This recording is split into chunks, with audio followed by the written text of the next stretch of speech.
should a club like Manchester United ever contemplate avoiding qualifying for Europe because of where they find themselves at this time? Now, Ranić was asked pre-match, before the Chelsea match, would it be more helpful for the incoming Erik ten Hag to have a season of no Europe next season with just the Premier League to focus upon?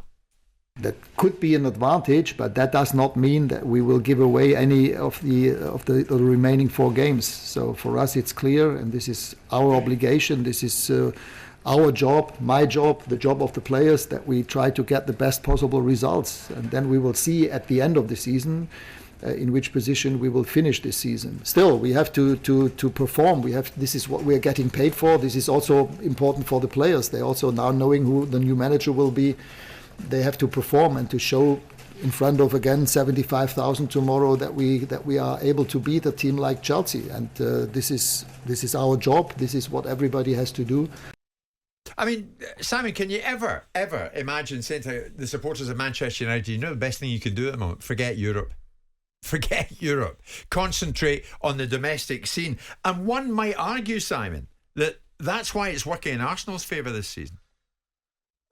Sure. I mean, look. I mean, everyone racing for the top 4 is a game of stealing defeat from the jaws of victory. No one seems to want to claim that space, and probably they'll achieve it with the lowest points total to get to 4th in the league. So I'm not sure how much of a badge of an honour that is.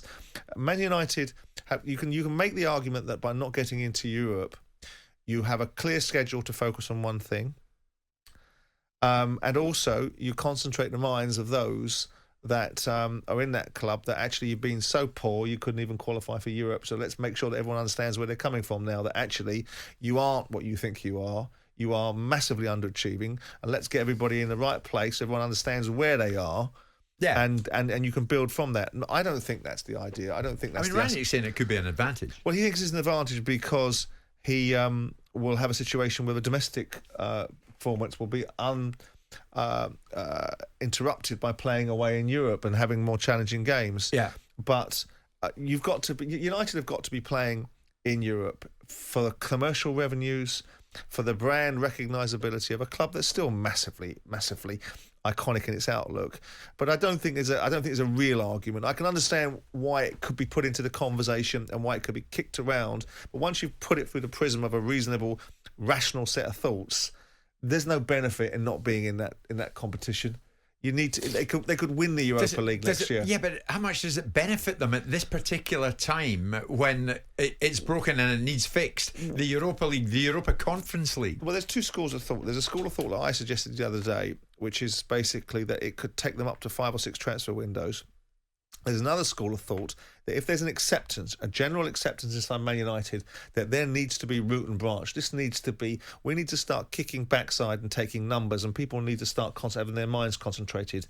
And that Ten Hag comes in, if he is as good as people think he is, then there's also an alternate point of view, and I can't remember who advanced it. It might have been Rio Ferdinand, pushing back on the open heart surgery mentality. It might have been that within a year, and it might have been Ranić, within a year, if people are effective in what they're doing, United could be back on a better course, on a better axis. If Ten Hag is what people think him to be, it could be Ranić being, sort of Machiavellian, putting pressure on Ten Hag from the outset to be what people think he is and get the ship sailing in the right direction from the outset. But I think there's no material advantage besides point scoring about how you players have absolutely and unequivocally failed. So get yourselves in line and start understanding the hard words coming your way. Sure, I know what you mean. That's one part of it. And of course the other part of it is that you don't have any domestic compromises in terms of the amount of games you're playing.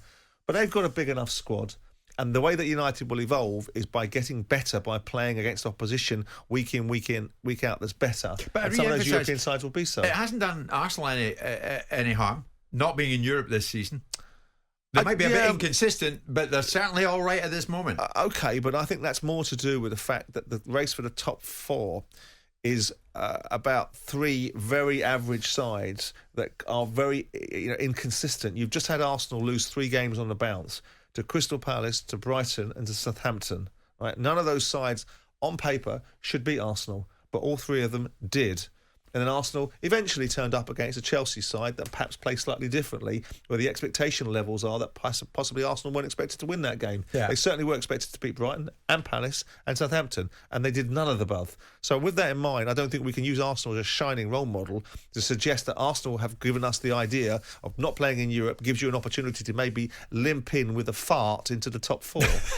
Penny's first full season at Liverpool, they had no Europe. And Klopp pushed them into the top 4, not just Klopp, but the players. And that might be great for Liverpool, but I don't think anyone would be suggesting really in a grown-up set of thinking and joined-up way of looking at things that Man United would be better out of the Europa League.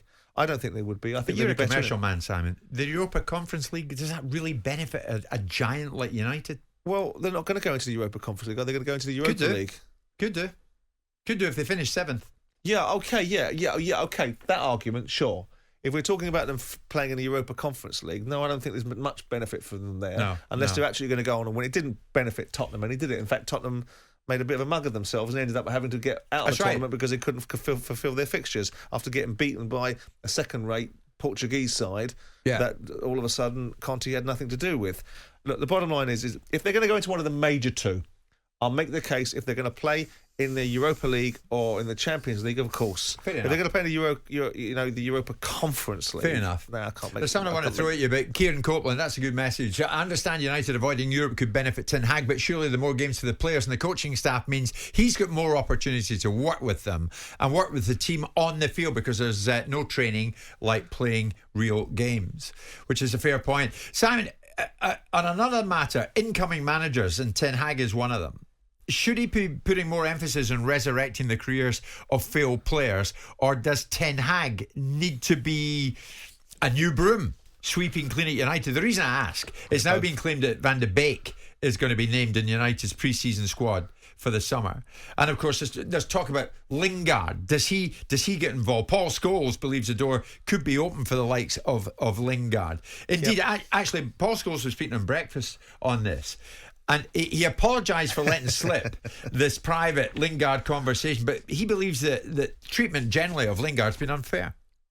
I don't know why I did it, honestly. Sometimes words just come out of your mouth. But no, I have spoken to him since, and I think Jesse's been treated pretty poorly by the club, to be honest with you. I think he was ready to sign for Newcastle at one point, Newcastle or West Ham, I think, right at the end of deadline day in January. And he was told he was going to be given more minutes. That clearly hasn't happened. I think he's deserved a chance. We also what he did at West Ham is Jesse's a really good footballer. He can bring goals to a team. And with this team playing so poorly as well, and for him not to get a chance as he was promised, I think he's been a little bit unfairly treated.